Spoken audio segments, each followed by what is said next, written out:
Assalamualaikum warahmatullahi wabarakatuh. Kembali lagi bersama saya Iksan, dan kali ini kita akan melanjutkan kembali mendengarkan ceramah-ceramah dari ustaz-ustaz kondang dari Indonesia maupun dari Malaysia, teman-teman. Jadi kita simak semua ceramah-ceramah yang bermanfaat tentunya, yang memberi wawasan baru buat kita semuanya, dan semoga mendatangkan kebaikan dan juga mendatangkan pahala untuk kita semua, teman-teman. Amin ya rabbal alamin. Oke, kali ini ada video dari Ustaz Auni Muhammad. Nah, ini rahasia peti tabut sakinah Nabi Musa. Wah, ini apa nih? Saya belum pernah tahu nih peti tabut sakinah ini apa nih. Kita dengarkan dulu aja ceramahnya seperti apa. 1, 2, 3. Jadi persoalan dia antara Nabi Syamun ataupun Nabi Samuel. Baik. Kisah yang sebenar berlaku lagu mana? Macam ni. Dulu selepas kewafatan Nabi Allah Musa alaihi salam, jadi Nabi yang memimpin Bani Israel pada ketika itu digalas dan ditanggungjawab oleh Nabi Yusha' bin Nun. Nabi Yusha'. Betul, Nabi Yusha' tu, tapi bukan zaman ni. Zaman selepas Nabi Musa wafat. Nabi Harun wafat dulu, baru Nabi Musa wafat, kemudian Nabi Yusha' ambil tugas. Nabi Yusha' masuk berperang menentang penduduk-penduduk dalam bumi Kanaan. Palestin sekarang, Israel sekarang, mereka menang. Jadi bila waktu tersebut Bani Israel di bawah Nabi Allah Yusha' alaihi salam ini hidup di dalam penuh keamanan dan kedamaian. Baru dengar saya Nabi Yusha'. Mereka masih lagi merujuk dan mengamalkan kitab Taurat sebagai sumber hukum hakam dan syariat bagi Menarik mereka. Nih, saya suka ini. Dengan kata lain, ramai di antara mereka masih lagi beriman kepada Allah di bawah tanggungjawab dan amanah Nabi Yusha' alaihi salam. Kemudian selepas Nabi Yusha' ni meninggal, bila Nabi Yusha' ni meninggal, maka digantikan dengan seorang lagi pemimpin, iaitu Khalid. Ini disebut oleh Imam Baghawi. Khalid ni merujuk Khalid bin Yafuna, seorang lagi pemimpin Bani Israel. Keadaan sama sebagaimana di bawah pemerintahan Yusha' bin Nun.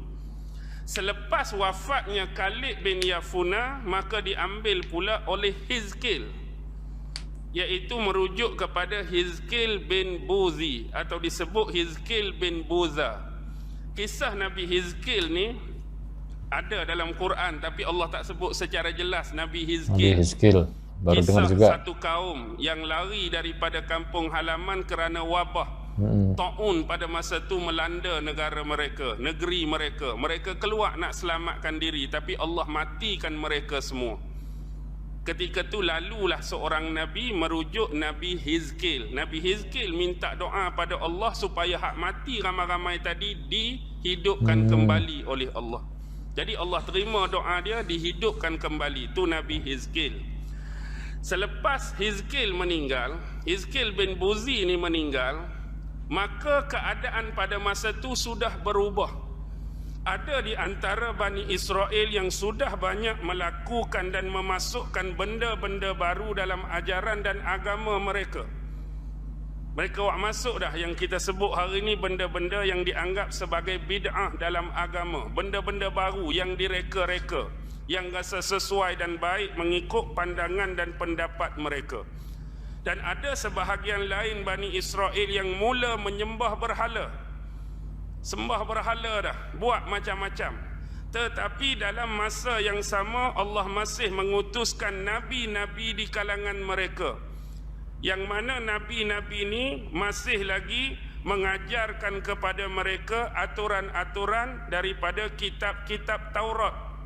Mereka masih lagi mengajarkan amar makruf dan melarang daripada melakukan perkara-perkara yang mungkar. Dan tak selang lama selepas itu maka kejahatan dan dosa-dosa yang dilakukan oleh Bani Israel ini semakin banyak. Dan selepas itulah timbulnya satu zaman. Selepas 3 pemimpin tadi, Yusha' bin Nun, Khalid bin Yafuna dan Hizkil bin Buzi ini, dia ada satu zaman yang disebut dalam sejarah antara tahun 1405 hingga 1025 sebelum Masihi. yang mana ini adalah zaman pemerintahan para hakim pada zaman Israel kuno dulu. Jadi bagaimana mereka lantik para hakim ini? Mereka lantik setiap daripada sib ataupun kabilah keturunan Nabi Allah Yaqub itu seorang pemimpin. Contoh anak Nabi Allah Yaqub ada berapa? Ada 12 lah Bani Israel. Jadi setiap daripada Bani itu kena kemukakan seorang yang paling layak, yang ada otoriti, yang diberi kepercayaan untuk jadi hakim mewakili Bani mereka. Jadi Bani ni pun kena kemukakan seorang, ni seorang. Jadi bila ada 12 Bani, ada berapa orang hakim? Ada berapa orang hakim? Kena ada 12 orang hakim. Sebab masa ni dah keputusan Nabi-Nabi, putus dah Nabi-Nabi, raja pun tak ada. Jadi dalam keadaan kegelapan, penuh zulumat, penuh huru-hara yang dilakukan oleh mereka, mereka lantik hakim ni.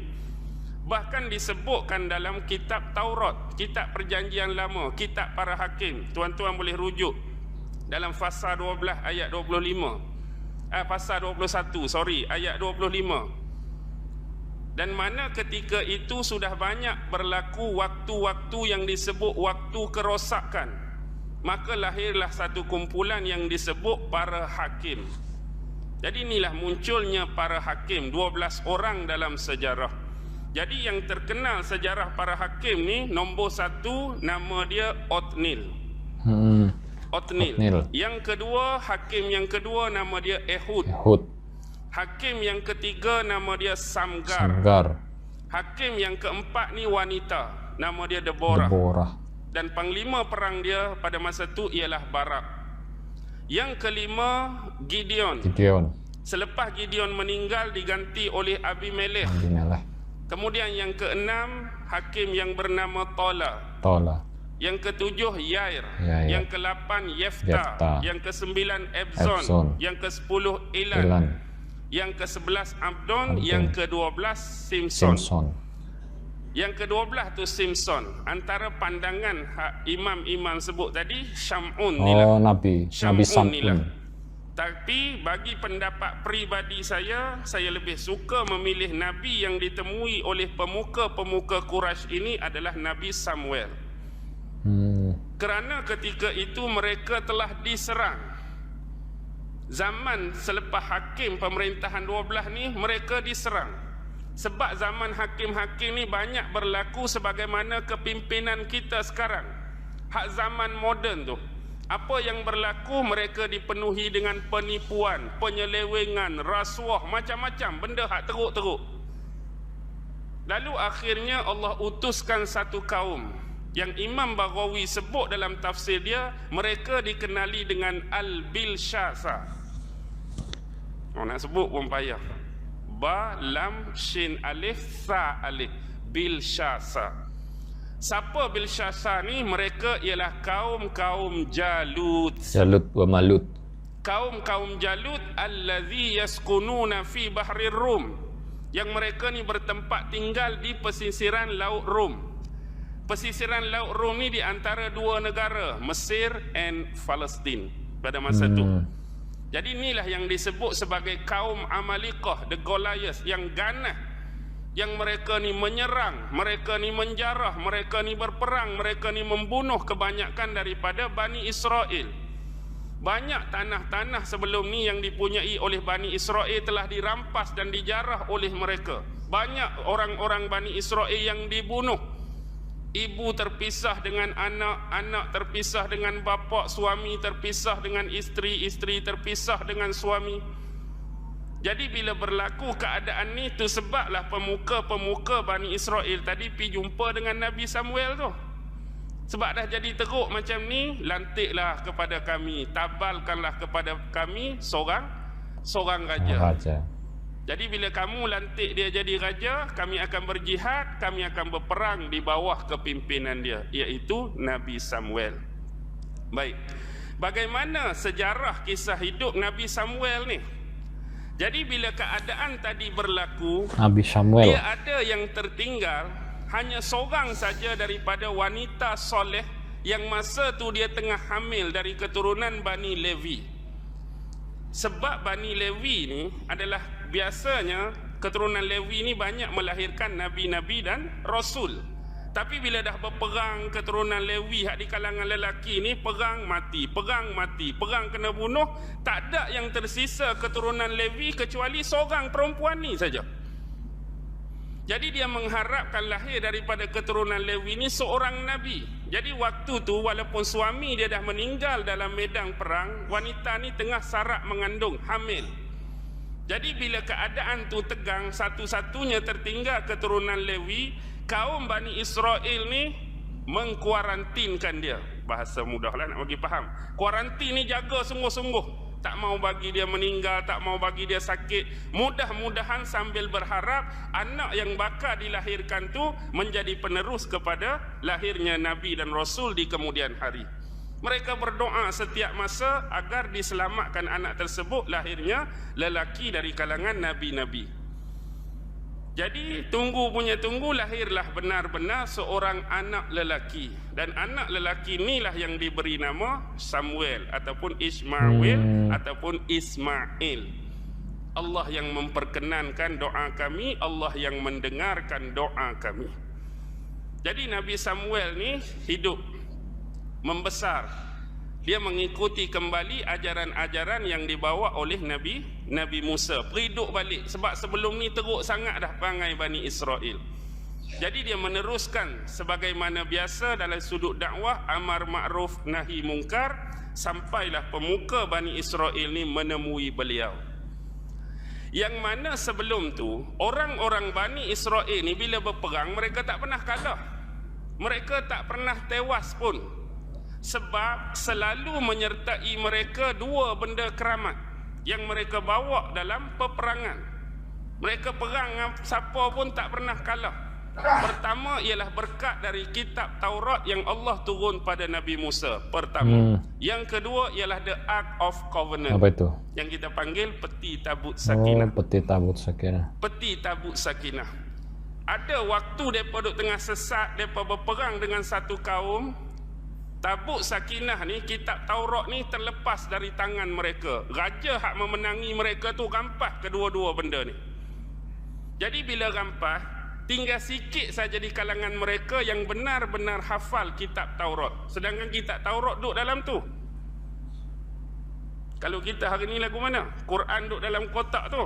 Tapi orang hak betul-betul hafal Quran 2-3 orang saja. Hal lain tak tahu apa. Tahu Quran tu tapi jenis bukan hafal Quran.